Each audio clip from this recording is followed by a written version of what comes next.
भागवत है क्या चीज? निगम कल्पतरोर गलितम फलम सुख मुखाद मृतद्रव संयुतम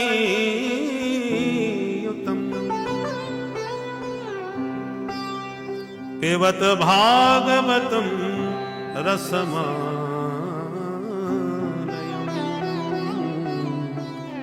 मुहुरहो रसिका भुवि भावुका। निगम, निगम माने वेद। नितराम गमयति बोधयति स निगमो वेदः। जिन वेदों के द्वारा उस परम तत्व का बोध प्राप्त होता है, उस तत्व का ज्ञान कराने वाले वेद हैं। और वेद भगवान कौन है? कल्पतरु, ये कल्प वृक्ष है। कल्पतरु माने कल्पितम संकल्पितम राति ददाति इति कल्पतरु। आपके संकल्पित वस्तु का जो तत्काल दान कर दे उसका नाम कल्पतरु। कल्प वृक्ष के नीचे जो मांगो सो मिल जाता है। तो वेद भगवान कल्प वृक्ष हैं और वेद रूपी कल्प वृक्ष से गलितम फलम, पका हुआ फल नीचे टपका। और वो फल क्या है? श्रीमद् भागवतम। श्रीमद् भागवत रूपी परिपक्व फल वेद रूपी उच्च शाखा से टपक के नीचे गिरा। किसी ने पूछा, बाबा पका हुआ फल बहुत ऊंची डाली से टपके तो फूट जाता है, तो भागवत रूपी फल फूटा हुआ है क्या? बोले नहीं नहीं, फूटा हुआ फल नहीं है। क्यों नहीं फूटा? बोले ये डायरेक्ट नहीं गिरा, इनडायरेक्ट है। डाली प्रति डाली के द्वारा धीरे धीरे धरा पर आया।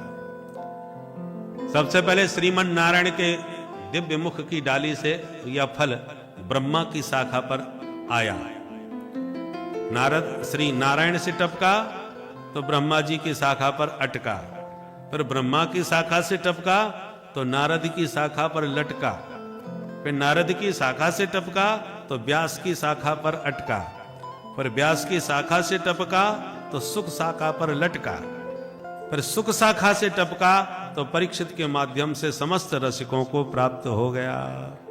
तो शिष्य प्रशिष्य शाखा पल्लव परंपराया सनई सनई अखंड मेवावतीर्णम न तो उच्च निपातेन स्फुटितम।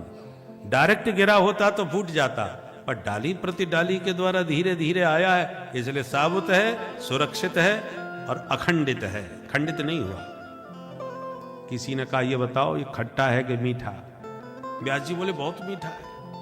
बोले आपके कहने से तो हम नहीं मानेंगे। क्यों नहीं मानोगे? बोले आपका फल है तो आप तो उसकी तारीफ करोगे। फल बेचने वाला अपने फल की कितनी तारीफ करता है। कुछ लोग तो गलियों में आवाज लगाते हैं, मलाई वाले केले।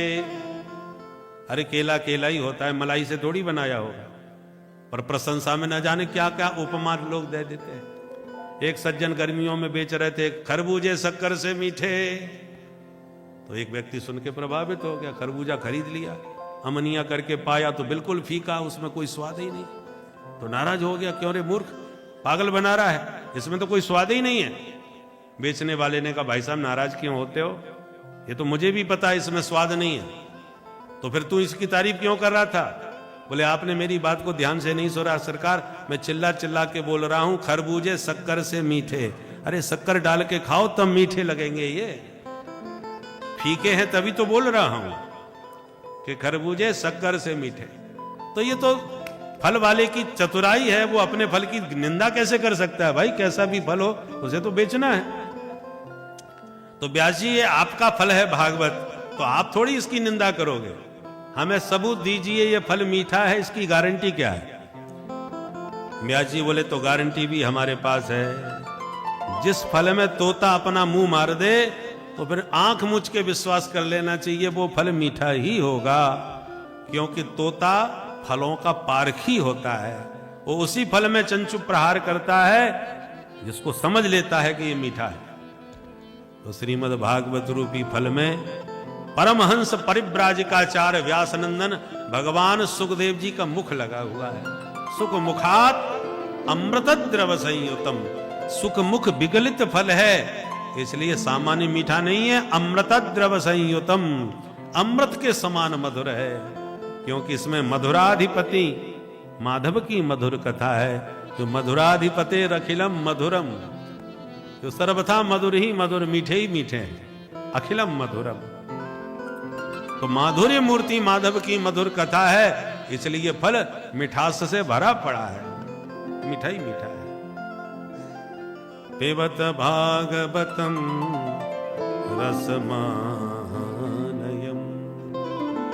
इसलिए हे रसिक जनो, अहो रसिका, अहो भुवि भावुका, हे रसिक जनो, हे भावुक जनो, आओ और इस रस का बारंबार पान करो। मुहु, मुहु माने मत, बार बार। पहली बार कथा सुनोगे कुछ पल्ले पड़ेगी, कुछ सिर के ऊपर से निकल जाएगी, और जितनी बार इसको पियोगे उतना ही इसमें मिठास बढ़ती चली जाएगी, इसका स्वाद बढ़ता चला जाएगा, इसमें गति और रति होती चली जाएगी। जो कभी तम्बाकू ना खाता हो उसे खिला दो तो चक्कर खा के गिर जाएगा, और दो दो दाने खिलाने चालू कर दो धीरे धीरे, फिर एक दिन आएगा कि दो दो पुड़िया एक बार में जैसी आराम कर जाएगा। और कहीं खाने को ना मिले तो फिर उसे चक्कर आने लगते हैं कि हमारा तो मूड ही नहीं बन रहा साहब, सवेरे से एक पुड़िया नहीं मिली। पकड़ लेता है, रस पकड़ लेता है उसे। तो जो कड़वे व्यसन व्यक्ति को अपना गुलाम बना लेते हैं, अपने अधीन कर लेते हैं, तो ये तो परम मधुर रस है, जल्दी से चित्त पर चढ़ता नहीं। और एक दिन जिस दिन धीरे धीरे सुनते सुनते चित्त पर चढ़ गया तो आप इसके बिना फिर रह नहीं पाओगे, जहां पता चलेगा वहां भागे भागे पहुंच जाओगे। बोलो भागवत भगवान की जय। इसलिए हे रसिक जनो, आओ और इस रस का जो भंडार है, रसमालयम, आलय माने घर, जैसे विद्यालय, भोजनालय, औषधालय, पुस्तकालय, तो भागवत क्या है? रसमालय। ये रस का आलय है, रस का भंडार है, रस ही रस भरा है। इसलिए हे रसिक जनो, आओ और इसका बारंबार निरंतर पान करो।